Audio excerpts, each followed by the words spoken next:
पिछली बेर तो अपन मनमानी कर लेला, हम सऊरी में रहली। आ ए बेरी अगर दम होखे तो आ जा। दौरी में आ गई है।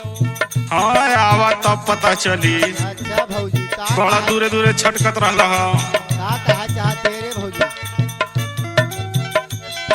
डेराई गइल देवरू, डेराई गइल देवरू, होलिया में काहे डेराई गइल?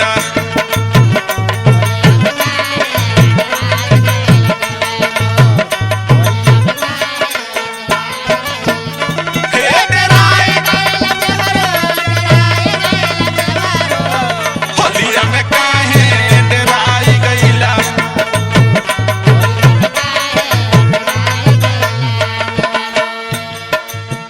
सुनो, हाँ बोलो। डरायल नइखे। ना तब का।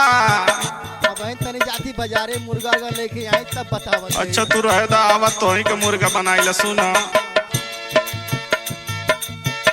ओही साल डरला हम कुछ नहीं कहली हो, कुछ नहीं कहली।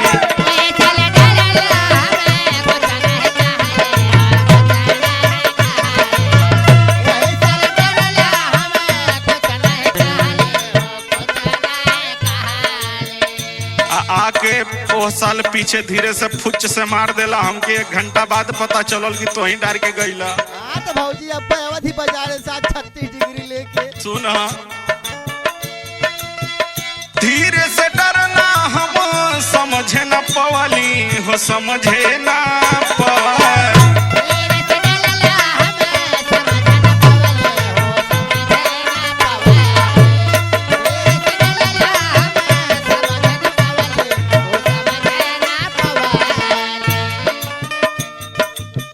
ओही साल डरला हम कुछहु न कहली हो, कुछहु न कहली।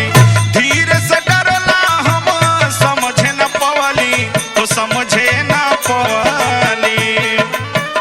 और अपना बेरी त धीरे से भागी जाला। नहीं अब आवत है। नहीं नहीं सुनो। ऊपर से छुआ लेला है खाली। हाँ हाँ आवा तब बताइला। अपना बेरी काहे लुकाई गइल देवारू, होलिया में काहे डराई गइल?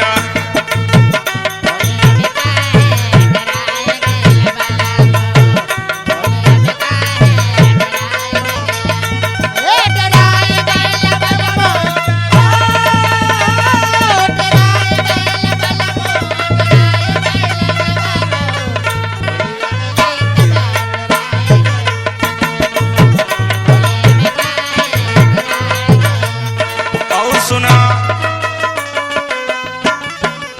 सुना का भौजी अब का हो?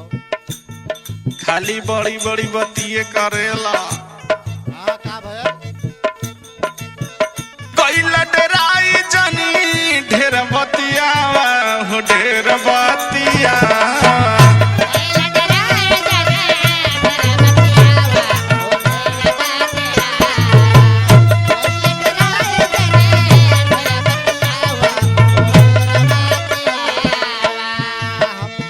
हम डरा थैला।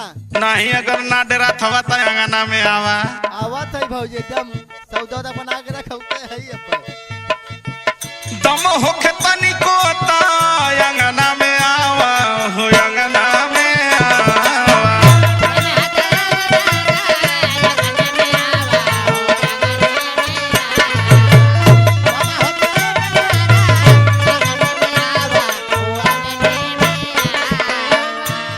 और सुनो अगर जे आ गइला तो समझे रहिया। हाँ सुना खोली दे बजंगिया,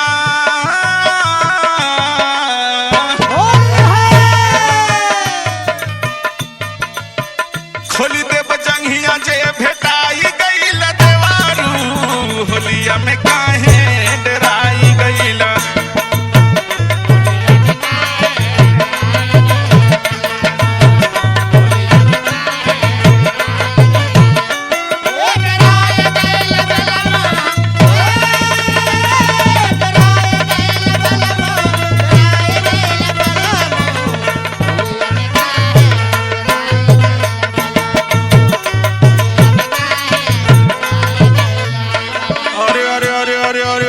पिचकरिया ले ले कहाँ घुसल आवता रह। करे भौजी तो जंगिया जब खोलत है का कर।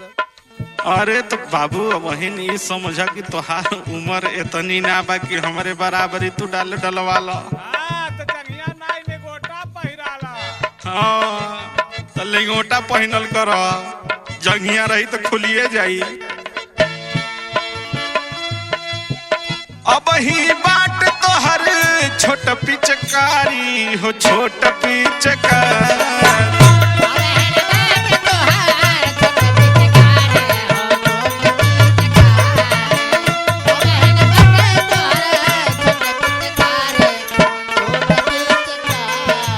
तोही तो छोड़ देवर हवा मजाक करत रहिए तू डरा गइलो। करे भौजी तनी गोविंदपुर से जाके पूछ छोट पिचकारी ले रही हो। अरे बाबू बहन तो पितरिया वाली धैले बड़की। अरे बाबू तो समझत हई बाकी अबहिन उमरिया तोहार हमारे बराबर ना ने बा। डल डलवावे में बड़ा या नारी हो, बड़ा या नारी।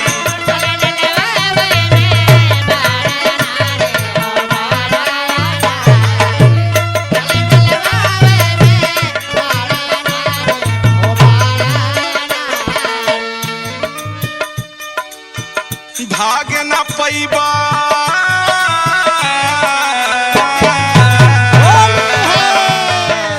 भाग न देवे बाबू,